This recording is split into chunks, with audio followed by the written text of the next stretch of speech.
Selamat petang. Wuhan, Tiongkok nyebaran virus corona. Daerah yang masih di lockdown. Menutup akses dari dan ke Wuhan. Virus yang mematikan menginfeksi manusia karena kecepatannya dalam berkembang biak. Karakter dari virus ini adalah menyerang daya tahan tubuh yang lemah gitu. 3 Januari 2020. Harganya melambung tinggi. Tidak melakukan aktivitas. Observasi selama 14 hari. hati-hati juga. Tenang di rumah. Penderita COVID-19 ini adalah orang tanpa gejala. Positif corona. Dua-duanya positif corona itu ada di sini. Suasananya berbeda sudah sekali. mulai virus corona. Sejak saat itulah counting down-nya kita mulai semakin hari semakin khawatir, semakin hari semakin kesulitan khawatir. merubah perilaku di masyarakat itu mengatasi pandemi di Indonesia. Ketika mereka menjalankan protokol kesehatan yang baik, mereka itu sudah melindungi masyarakat, juga sudah melindungi keluarga mereka dari penularan. Tantangan apa saja Mas yang juga kehilangan dihadapi? pekerjaan, ada PHK, dan beberapa sektor memang sama sekali tidak bisa menjalankan usaha. Dilematis tidak hanya berbicara mengenai menyeimbangkan bagaimana tetap mengedepankan kesehatan,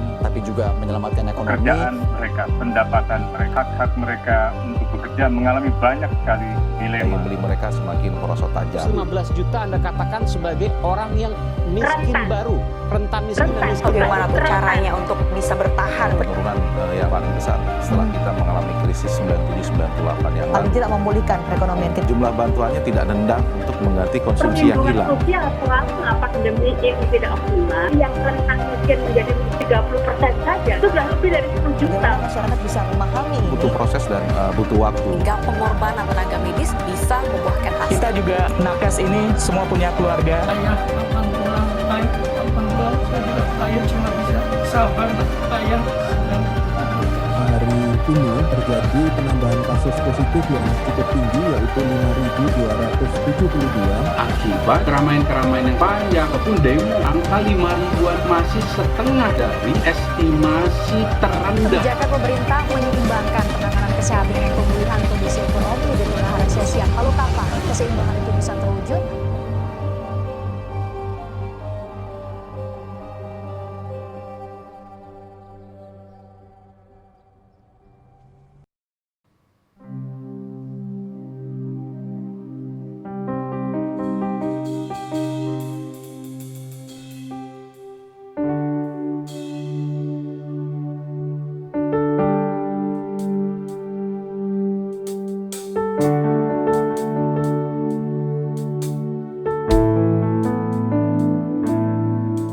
Bapakku datang dan berserah, ku nyatakan Kau yang berkuasa dalam gelap, Kau setia, Kau cahaya hidupku.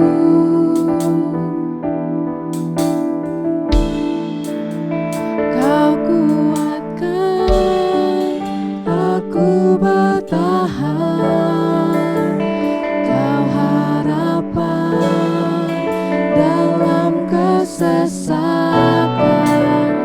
Kau buktikan kesetiaan-Mu Tuhan, Engkau Allah Immanuel.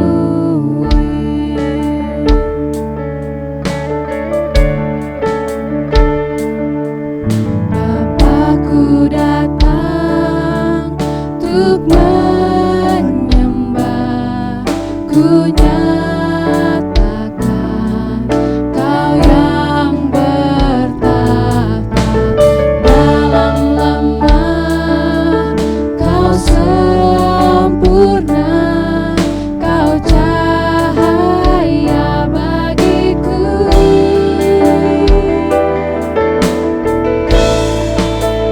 Kau kuatkan aku bertahan,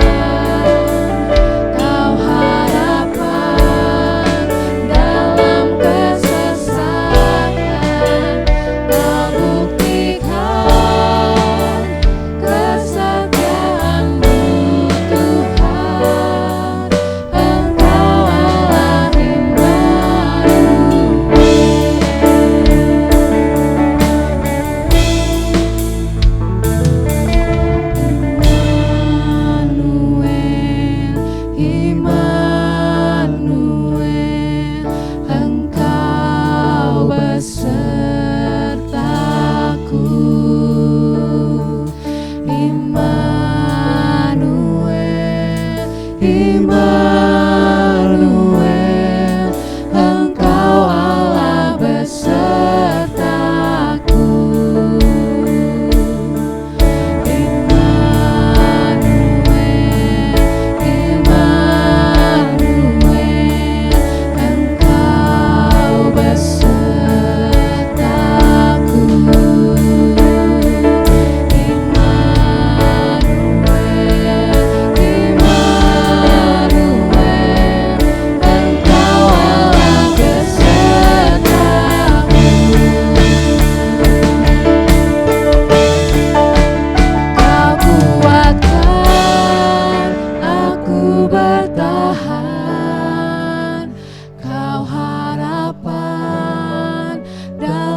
Kesesakan, Kau buktikan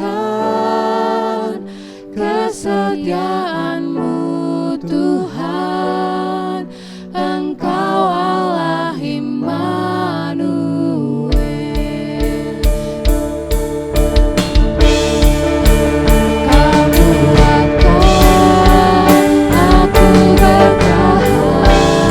aku bertahan, Kau harapan dalam kesesakan, Kau buktikan kesetiaan-Mu Tuhan, Engkau Allah Immanuel. Engkau Allah Immanuel. Engkau Allah Immanuel.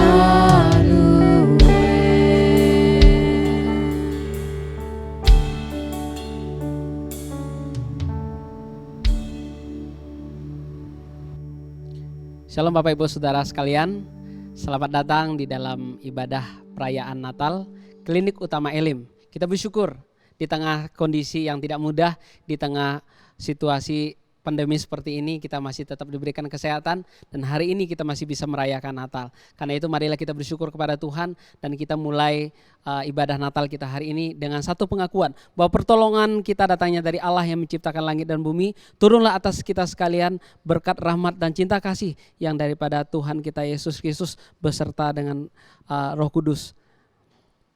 Jemaat sekalian, marilah kita bersyukur kepada Tuhan atas segala kebaikan-Nya. Amin. Selamat sore Bapak, Ibu, dan teman-teman dikasih Tuhan. Puji Tuhan kalau kita bisa merayakan Natal Elim meskipun dari rumah masing-masing, tapi kita percaya bahwa hati kita Tuhan satukan. Amin saudara-saudara yang dikasih Tuhan. Mari kita akan menyiapkan setiap hati kita mau mendengarkan firman Tuhan yang akan disampaikan oleh Pendeta William. Mari kita siapkan setiap hati kita, setiap pikiran kita agar kita fokus pada firman yang akan kita dengarkan. Bapak, Ibu, dan saudara-saudara dikasih Tuhan, kita percaya bahwa Tuhan adalah sumber kasih kita. Mari Tuhan yang bantu kami agar kami dapat sungguh-sungguh menyambut Tuhan dalam setiap hati kami.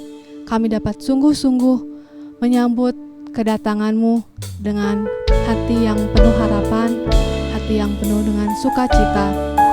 Kami percaya bahwa Engkau Allah yang selalu ada beserta kami.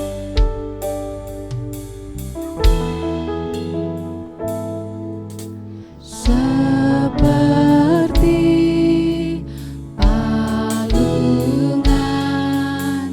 layakkanlah hatiku menyambut-Mu Tuhan. Seperti emas kemenyan-Mu, biar hidupku berkenan padamu.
hatiku, hanya bersamamu Yesus ku rasakan selalu. Indahnya Natal di hatiku,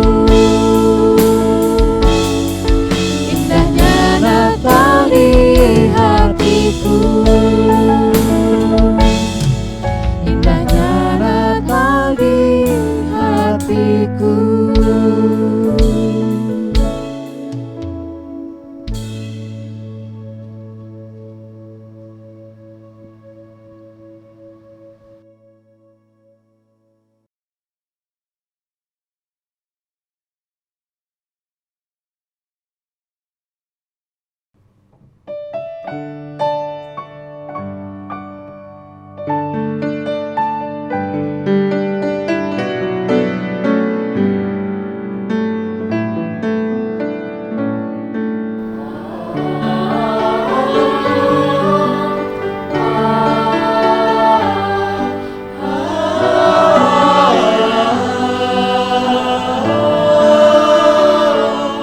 When I think upon Christmas, words can express how our Father in heaven has sent us His best. To be born in a manger, the King in the hay, and creation will worship His name.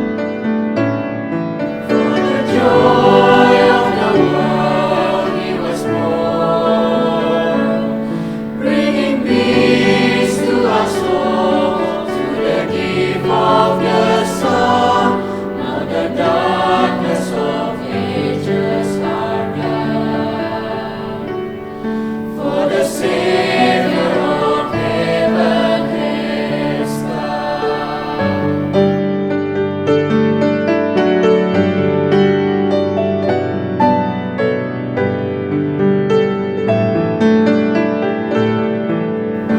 Think upon Jesus, the King of all days.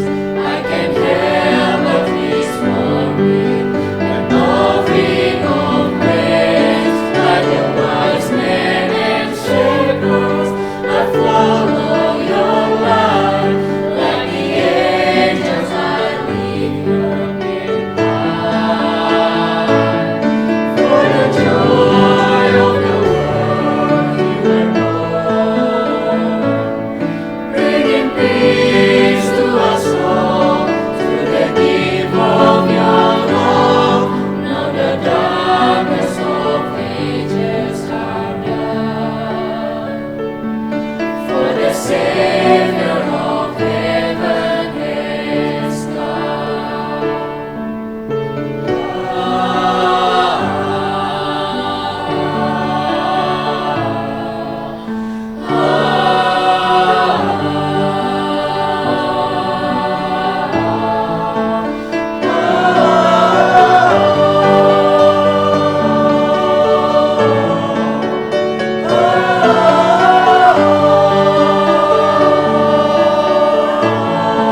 For the joy of the world you were born, bringing peace to us all through the gift of your love. Now the darkness of ages are gone, for the Savior of heaven has come. Now I look back in reverence to that holy night, for the God of the heavens had us on His mind. Let us sing of His glory, rejoice in His name. O Emmanuel with us always, and forever His kingdom will reign.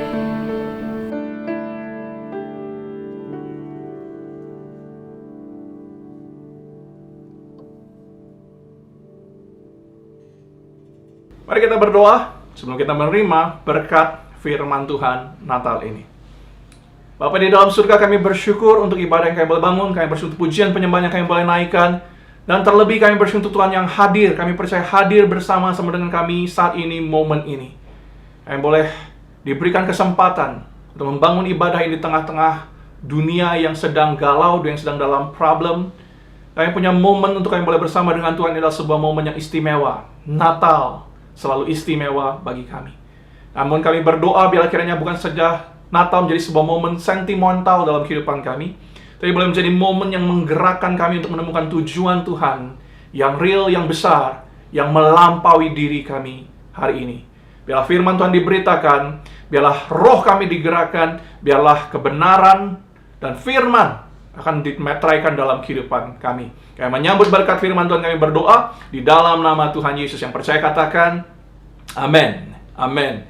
Saudara, hari ini sebelum saya mulai message khotbah hari ini, izinkan saya berkata betapa saya kagum, betapa saya impressed dengan para dokter, para nurse, manajemen tim, pimpinan, dan seluruh staff di Elim Medical Center. Ini waktunya di mana pelayanan medis sangat krusial, ini waktunya pelayanan medis sangat dibutuhkan oleh masyarakat luas, dan Elim, rekan-rekan semua telah melakukannya dengan setia sepanjang tahun ini. Kau melakukan perkara yang luar biasa. Tidak semua orang berada di garda depan. Tidak semua orang berani untuk melakukan apa yang Anda lakukan. Anda telah berkomit untuk memberikan seluruh kehidupan Anda untuk melayani Tuhan, melayani banyak orang yang setiap hari berdatangan ke Elim untuk menerima pertolongan yang Anda berikan.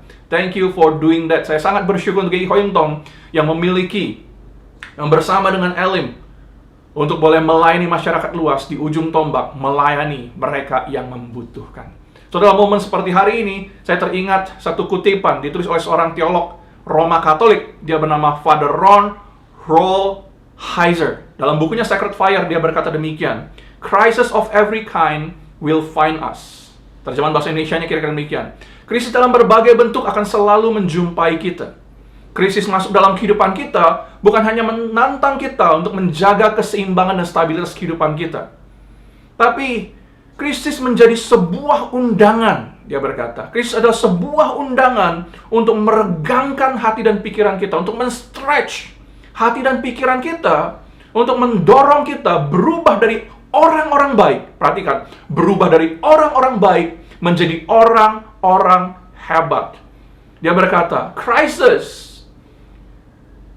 is an invitation for us to move from being good people to becoming great people. Dan saya percaya itulah yang terjadi dalam dunia kita hari ini.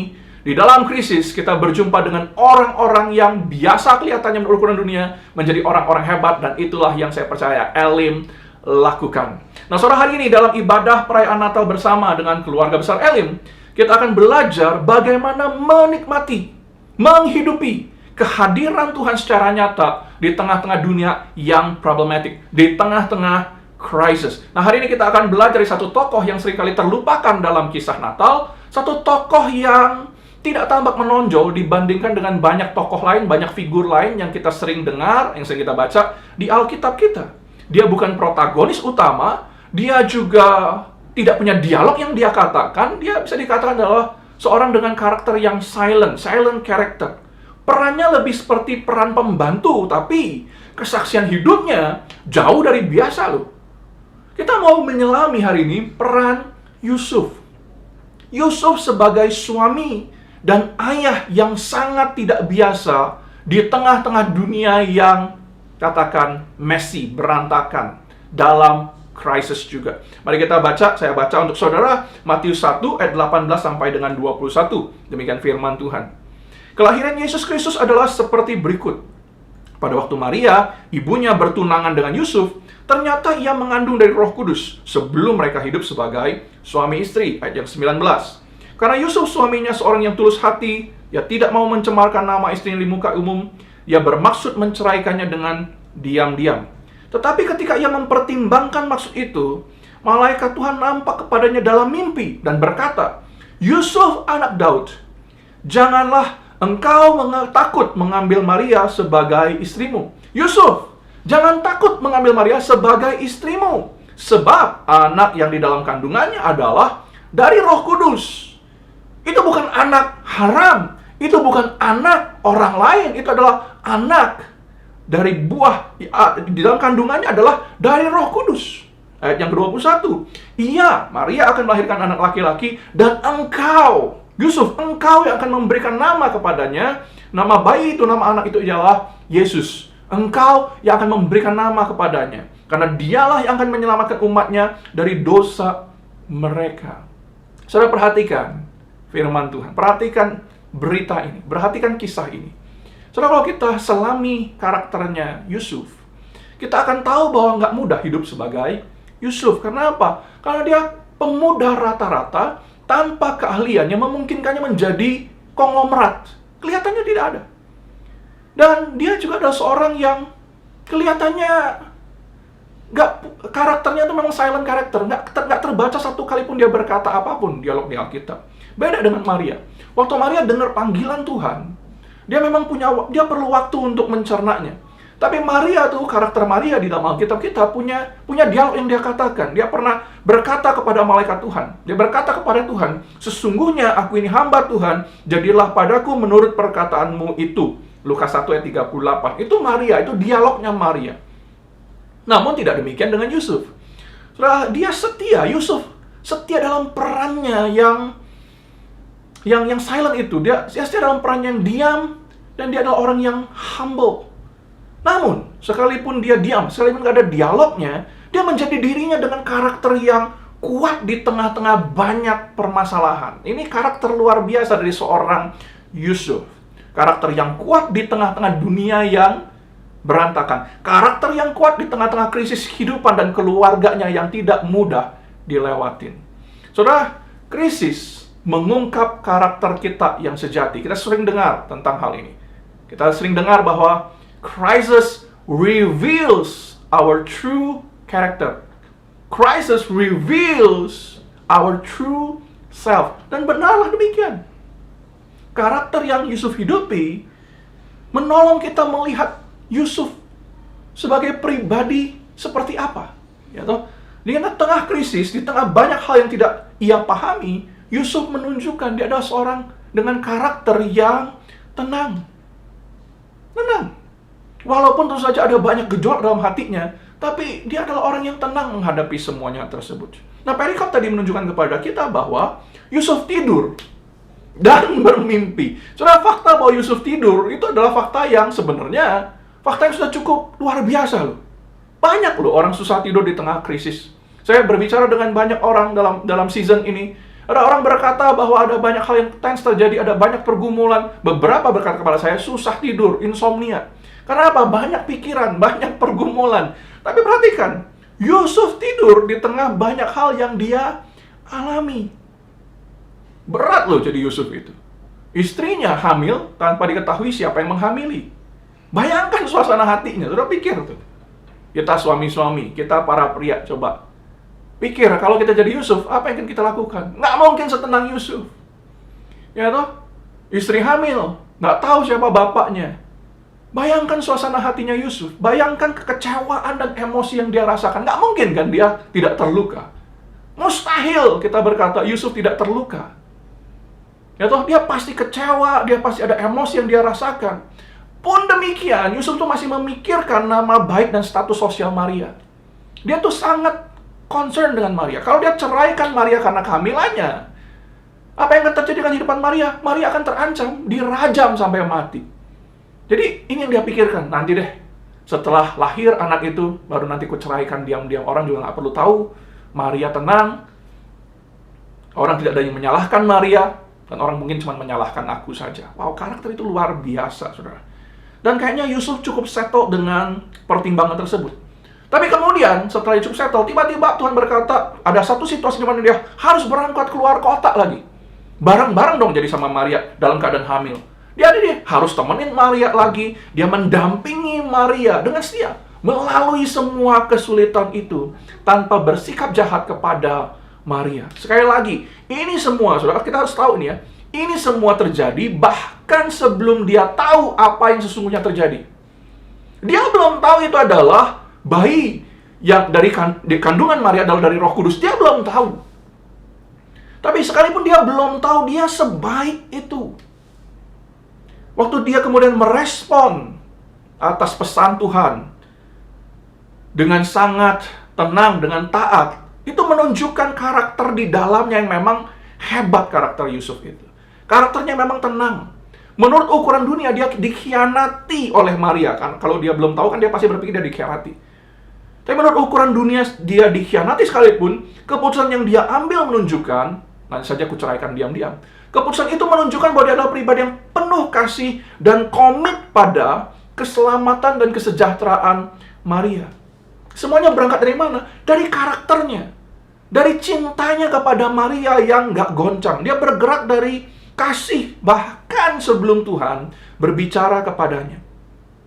Gak ada sedikit pun terpikir untuk berlaku jahat terhadap Maria. Dia justru menunjukkan dia sangat sensitif terhadap suasana, terhadap situasi, terhadap hati Maria. Jadi kalau kita mau ngomong dengan bahasa kita sekarang nih, pada dasarnya karakter Yusuf jauh lebih baik dari karakter suami-suami idaman para wanita di drama Korea. Oke? Karakter Yusuf tuh sangat baik, jauh melampaui karakter pria-pria baik di drama Korea. Karakter Yusuf jauh lebih baik daripada Han Ji Pyong di drama Korea Startup itu. Ini mah suami ideal. Dan karakternya, kita bisa percaya bahwa karakter Yusuf adalah salah satu alasan dia dipilih oleh Tuhan dalam peran yang gak gampang ini. Ini bukan peran yang mudah. Nggak semua orang bisa begitu baik, bisa begitu sabar, begitu penuh kasih seperti Yusuf mengasihi Maria. Nggak semua orang bisa begitu. Saya membayangkan Yusuf, saya membayangkan bahwa dia pikirannya hanya fokus kepada satu hal saja. Yaitu apa? Maria. Malam itu, di tengah-tengah semua problem yang luar biasa itu, Yusuf tidur. Itu karakter yang kita lihat. Ini bukan story biasa. Di balik story ini, di balik ayat-ayat ini, kita berjumpa dengan karakter yang hebat. Yusuf tidur dalam kesedihan, dalam apa yang kita bisa bayangkan sebagai kesedihan, galau. Yusuf tidur. Dan Tuhan mengutus malaikat untuk menjelaskan kepada Yusuf. Nah, itu baru setelah itu Yusuf mendapatkan pesan dari Tuhan melalui apa? Dari mimpi. Nah, pesan dari surga ini penting. Saudara, penting sekali untuk menolong Yusuf melihat apa yang Tuhan kerjakan. Penting juga untuk Yusuf tahu apa yang dia harus lakukan berikutnya. Dia pada prinsipnya sudah adalah orang yang baik. Karakternya sudah luar biasa.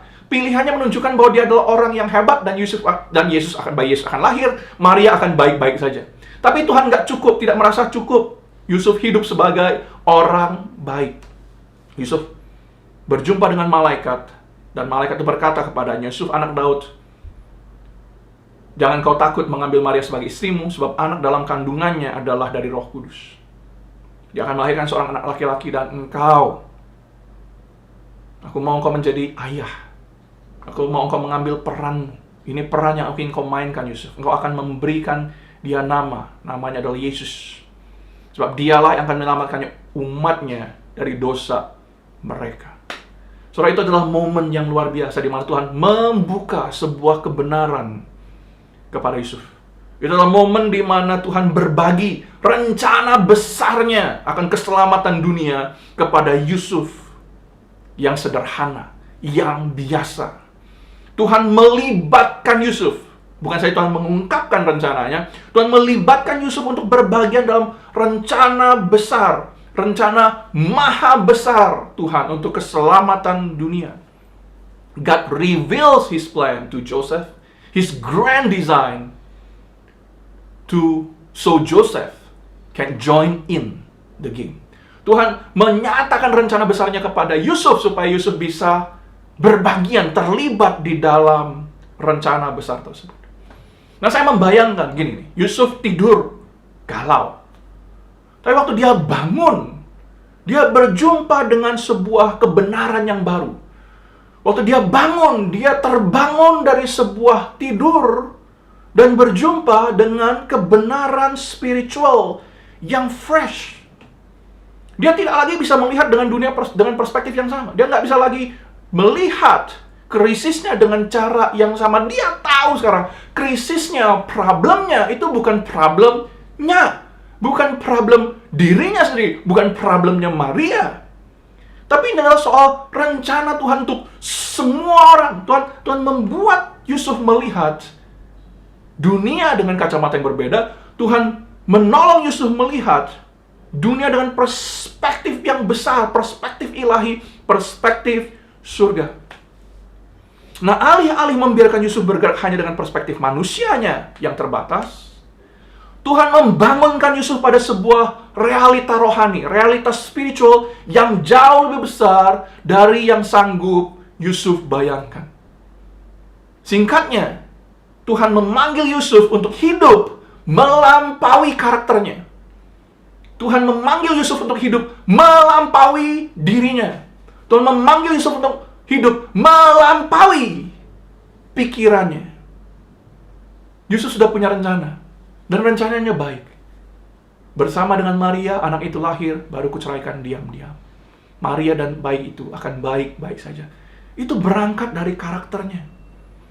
Sesuatu di dalam dirinya itu luar biasa. Namun sebaik apapun karakter humannya, itu cuma sebuah human character. Tuhan nggak merasa cukup membiarkan Yusuf hidup dengan karakter manusianya, sekalipun sangat baik. The spiritual reality required Joseph to wake up, to see his situation from the vantage point of what God was doing, and to change his approach accordingly.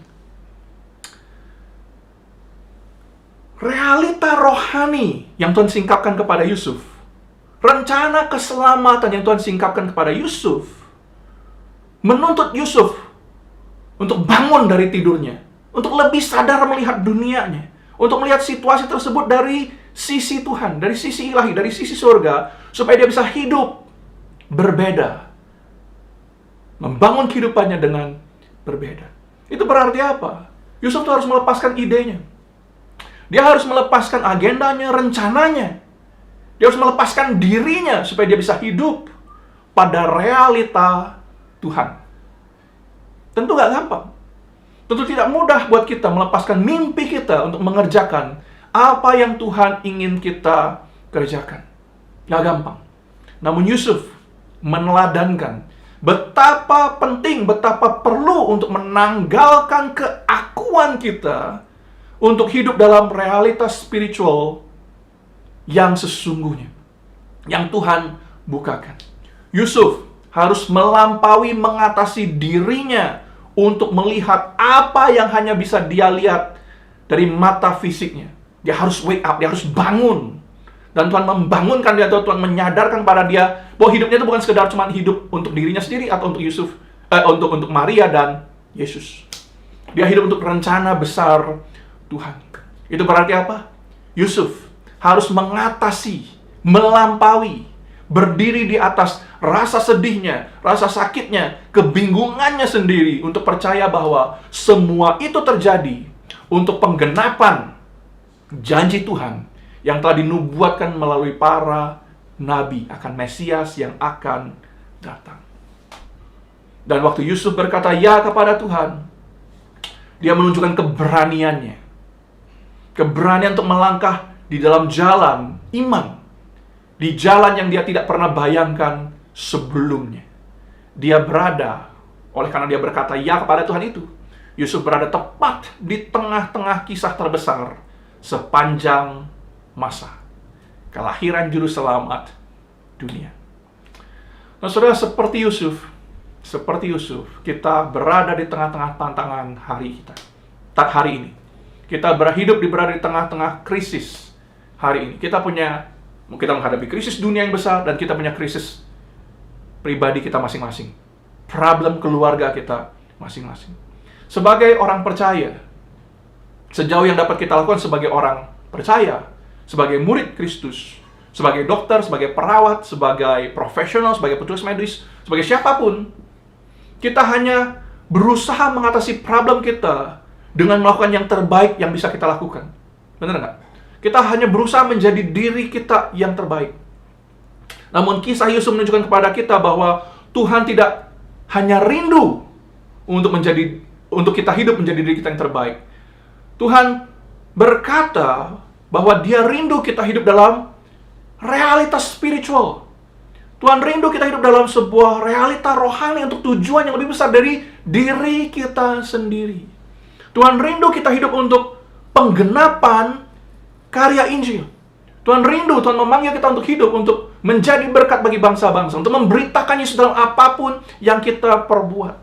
Dan saya percaya ini adalah sebuah wake up call bagi kita. Ini sebuah cara Tuhan untuk membangunkan kita, menyadarkan kita.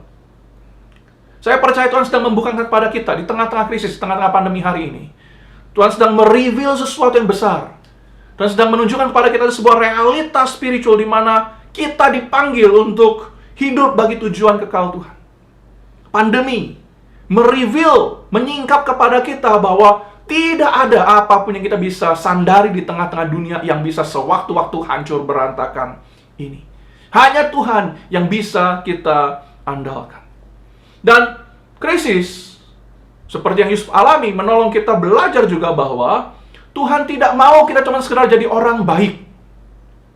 Nggak cukup jadi orang baik. Nggak cukup hanya jadi orang baik. Nggak cukup hanya menjadi diri kita yang terbaik untuk menjadi berkat bagi orang lain. Nggak cukup. Immanuel, saudara, bukanlah kebenaran sentimental untuk menghibur kita semata. Saya ulang sekali lagi. Immanuel bukanlah kebenaran sentimental hanya untuk menghangatkan hati kita. Oh, sudah Natal, Tuhan lahir bagiku, menghibur aku, membuat aku merasa tenang, damai, sejahtera karena Tuhan lahir. Natal bukanlah sebuah kebenaran sentimental seperti itu. Immanuel menuntut kita untuk menjadi orang yang baru. Immanuel, mengalami Immanuel, menuntut sebuah kehidupan yang diubahkan. Immanuel menuntut kita menjadi agen untuk memberitakan kehadiran Kristus bagi dunia ini. Jadi Immanuel bukan hanya untuk menghibur kita. Saya kira cukup lah. Sepanjang Natal ini, kita dengar banyak khotbah tentang Immanuel, Tuhan bersama dengan kita, kita tidak sendirian. Tapi Immanuel lebih dari itu. Seperti Yusuf. Ketika kita sadar, kita paham reality spiritual di mana kita hidup hari ini, dunia sekitar kita hari ini, kita diperhadapkan pada sebuah panggilan. Yes. Ada panggilan untuk bangun dan melakukan apa yang Tuhan maksudkan untuk kita lakukan. Kita perlu menaklukkan segala pikiran kepada Kristus. Kita perlu menaklukkan agenda kita, tujuan kita, bahkan karakter kita kepada Kristus. Kita perlu taat pada panggilan ilahi, bukan sekedar hidup oleh karakter manusiawi kita. Saya ulang sekali lagi. Kita perlu taat pada panggilan Tuhan, bukan sekedar hidup berangkat atau berasal hidup oleh karakter manusiawi kita. Dan ini kebenarannya. Knowing the will of God is not enough. Doing it is what matters. Mengetahui panggilan Tuhan dalam kehidupan kita nggak cukup. Melakukannya adalah apa yang membuat perbedaan. Kita perlu menghidupi panggilan Tuhan. Kita perlu taat. Kalau kita berkata ya kepada Tuhan pada panggilan kita, dalam peran kita sebagai dokter, perawat, sebagai orang yang terlibat dalam medical service, itu adalah waktunya kita berkata tidak kepada keakuan kita. Apapun yang kita katakan ya kepada Tuhan, itu sama dengan kita berkata tidak kepada dunia, tidak kepada bahkan diri kita sendiri, supaya kita bisa hidup seutuhnya ya bagi Tuhan. Saudara, Yusuf bukan pemeran utama, tapi perannya sangat penting. Keputusan yang dia ambil, alasan dia melakukan apa yang dia lakukan, membuat perbedaan bagi dunia, bagi kita hari ini. Semuanya bermula dari mana? Kerelaan Yusuf untuk taat pada panggilan Tuhan yang sangat-sangat berharga. Dia taat penuh pada pesan surga, dia rela mengambil resiko untuk Tuhan. Terus saya ingat firman Tuhan berkata demikian, Matius 10 ayat 39. Matius 10 ayat 39. Barang siapa mempertahankan nyawanya, ia akan kehilangan nyawanya. Dan barang siapa kehilangan nyawanya karena aku, ia akan memperolehnya. So, indah sekali. Tapi nggak mudah dilakukan. Tapi ayat ini berbicara tentang Tuhan memanggil kita untuk hidup bagi tujuan Injil, bukan untuk agenda kita. Berbicara tentang ayat ini, pendeta Bigman Sirait almarhum, satu kali dia berkata, dia menulis ayat firman Tuhan ini, Matius 10 ayat 39. Barang siapa kehilangan nyawanya karena aku, ia akan memperolehnya. Itu berbicara tentang 3 langkah iman. Ada 3 hal yang kita perlu lakukan untuk menunjukkan bahwa kita memberikan seluruh hidup kita buat Tuhan. Yang pertama adalah berserah pada Tuhan. Tuhan, aku memberikan seluruh hidupku. Seluruh adalah yang kita highlight, yang kita garis bawahi. Itu yang pertama, berserah. Yang kedua, kita perlu melupakan diri kita pribadi. Kita harus menanggalkan ego kita. Melupakan diri kita pribadi. Ekspresinya adalah, hidupku bukanlah aku lagi, tapi Kristus yang hidup di dalamku. Itu yang harus kita lakukan. Kita perlu berserah, kita perlu melupakan diri kita. Yang ketiga, beliau berkata, kita harus berkorban untuk Tuhan. Itu waktu kita bisa berkata pada Tuhan dengan ekspresi seperti ini, Tuhan, apapun, berapapun Tuhan, aku berikan untuk. Waktu kita bisa hidup seperti inilah, berserah, melupakan diri kita, berkorban untuk Tuhan. Itu ciri orang yang betul-betul hidup bagi tujuan Tuhan dan tidak lagi hidup untuk dirinya sendiri. Seperti Yusuf. Karena Yusuf berkata ya kepada Tuhan. Karakternya menjadi rumah bagi kehadiran bayi Yesus dan Maria di tengah dunia. Karakternya luar biasa, tetapi imannya lah yang membuat perbedaan. Hubungannya dengan Tuhanlah yang membuat perbedaan. Jadi orang baik tidak cukup. Tuhan memanggil kita untuk hidup pada tujuan dan realita Tuhan. Oleh iman, Yusuf mengalami Immanuel. Oleh iman, saya ulang sekali lagi, Yusuf mengalami Immanuel. Tuhan bersamanya. Bahkan sebelum Yesus lahir, dia punya damai sejahtera itu, dia punya karakter itu di sana. Dan waktu Yusuf berkata ya kepada Tuhan, dia melangkah dalam iman sekalipun dia tidak tahu apa yang akan terjadi di kelak kemudian hari. Dia mengambil bagiannya dalam sejarah keselamatan dunia. Dia mengambil bagiannya supaya Injil, kabar, berita Injil, Kristus yang lahir ke dalam dunia, diberitakan kepada bangsa-bangsa. Yusuf mengambil perannya. Hari ini, seperti Yusuf, kita perlu menemukan jalan kita menghidupi Immanuel. Saya percaya, sepanjang bulan Desember ini, kita semua mendengar banyak sekali khotbah tentang Tuhan bersama dengan kita. Kita mendengar banyak message tentang Immanuel. Saya percaya kita mendengar banyak berita yang firman yang menghiburkan. Tetapi, saya ulang sekali lagi, Immanuel bukanlah kebenaran sentimental hanya untuk menghangatkan hati kita. Immanuel menuntut sebuah kehidupan yang diubahkan. Immanuel menuntut kita menjadi agen yang menghadirkan Kristus bagi mereka yang berjumpa dengan anugerahnya. Memahami arti Immanuel, menghidupi Immanuel adalah 2 hal yang berbeda. Saya ulang sekali lagi. Memahami, mengerti apa artinya Immanuel, dan menghidupi, mengalami Immanuel adalah 2 hal yang berbeda. Tuhan memanggil kita untuk menikmati, mengalami Immanuel. Dan jika kita mau hidup, mengalami Immanuel, kita belajar dari Yusuf. Kita harus hidup seperti Yusuf. Membangun kehidupan kita, karakter, kualitas kita yang kuat, yang real, yang memberitakan Tuhan. Namun juga karakter yang mampu berkata ya kepada Tuhan. Dan melihat apapun yang kita kerjakan adalah terang, adalah untuk demi Injil diberitakan. Adalah untuk supaya terang Kristus diberitakan kepada bangsa-bangsa. Momen ini, mari kita terbangun pada sebuah kebenaran rohani yang baru.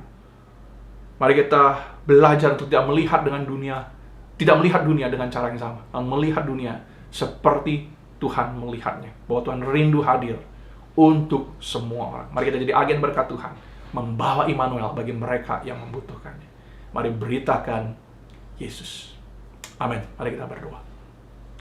Bapa di dalam surga, kami bersyukur untuk firman Tuhan yang kami boleh dengar hari ini. Kami bersyukur untuk kebenaran yang menolong kami mengingat Immanuel bukanlah kebenaran sentimental hanya untuk menghibur kami. Tuhan yang hadir menuntut perubahan perspektif kami akan dunia dan kekekalan. Immanuel, Tuhan yang lahir bagi kami, menuntut kami untuk menjadi agen pemberita firman Tuhan, pemberita Injil, pemberita nama Yesus untuk menghadirkan Kristus bagi mereka yang membutuhkan Tuhan hari ini.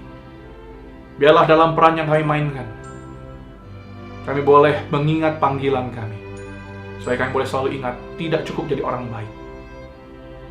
Tuhan memanggil kami bukan hanya untuk jadi orang baik, tapi untuk hidup dalam rencana Tuhan, supaya Injil diberitakan, nama Yesus dipermuliakan, dan banyak orang berjumpa dengan Yesus secara pribadi. Terima kasih untuk firman Tuhan dalam berita Natal hari ini. Kami bersyukur biarlah firman Tuhan mengubahkan kami.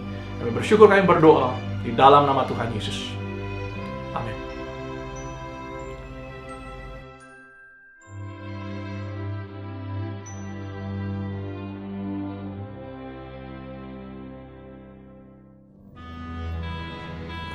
Saya mengucapkan selamat Hari Natal tahun 2020 dan juga sekalian selamat tahun baru tahun 2021. Walaupun saat ini kita masih dalam suasana pandemi yang masih belum tahu kapan akan berakhir, tetapi biarlah tidak mengurangi sukacita kita dalam menyambut Hari Natal.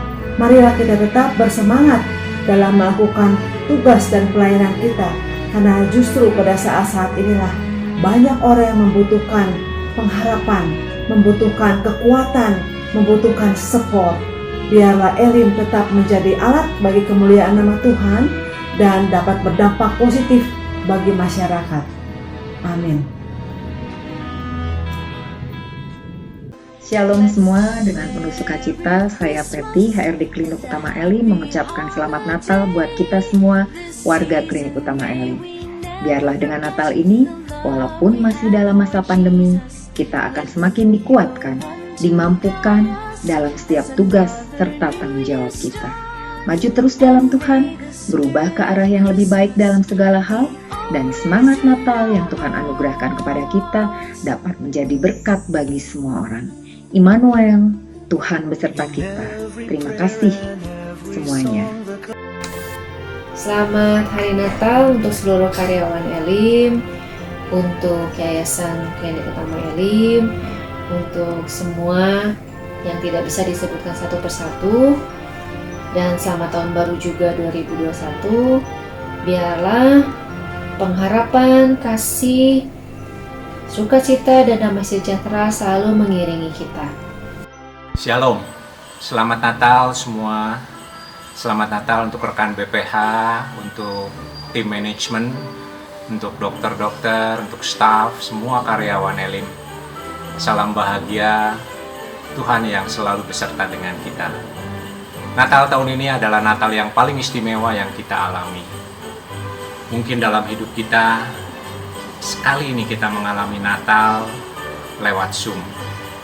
Tapi apapun yang terjadi, kita yakin bahwa Tuhan tidak pernah tinggalkan kita. Kita yakin di Natal tahun ini pun kita boleh merayakan, kita boleh mengalami sukacita Natal bersama.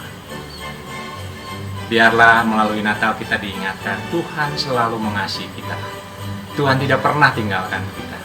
Dia mau lahir untuk kita, Dia mau mati untuk kita, dan Dia telah bangkit untuk kita. Biarlah Natal tahun ini terus memberi semangat untuk kita semua tetap melayani Dia, tetap menjadi berkat.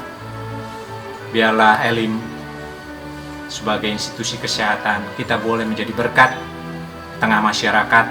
Kita boleh melayani masyarakat yang membutuhkan kesehatan. Selamat Natal, salam sejahtera. Terima kasih.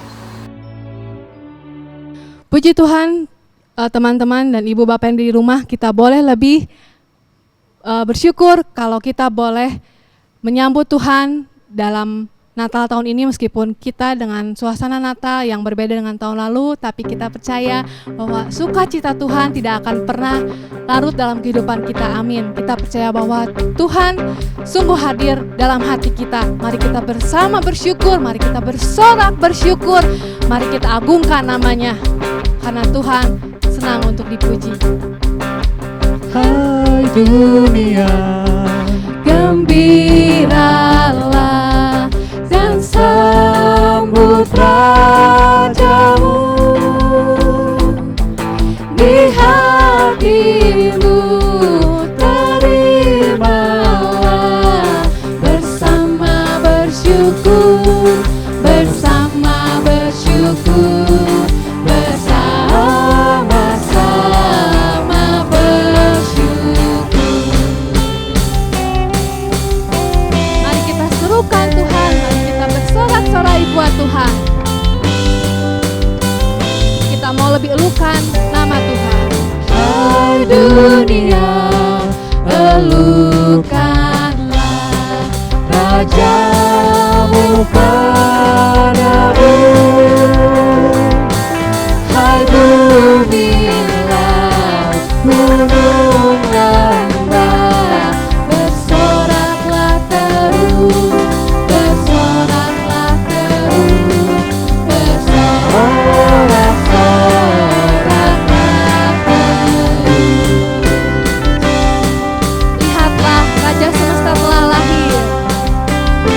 lagi memuji Tuhan, bersorak-sorai bersama.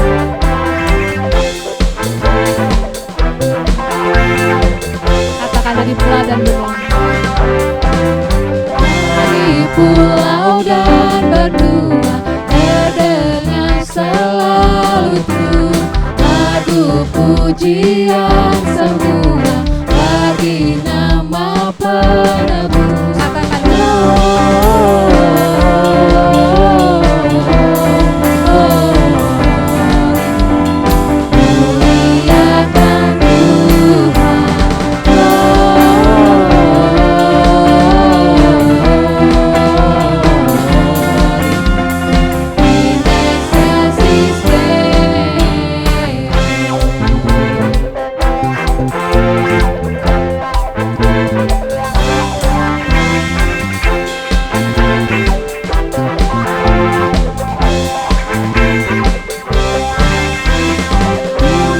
tinggi dalam surga, tentara Tuhan yang kudus, tak lelah menyanyi juga di hadapan penebus.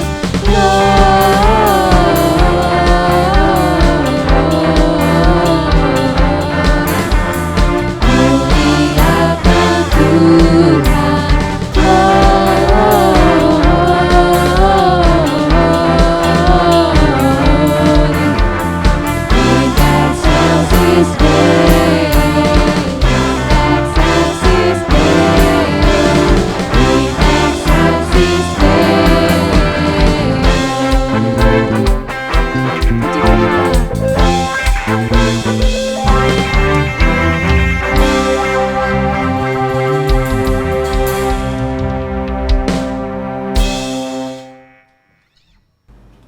Saudara, kita bersyukur untuk ibadah yang kita boleh bersama-sama bangun, pujian penyembahan yang kita boleh naikkan, firman yang kita boleh bersama-sama dengar.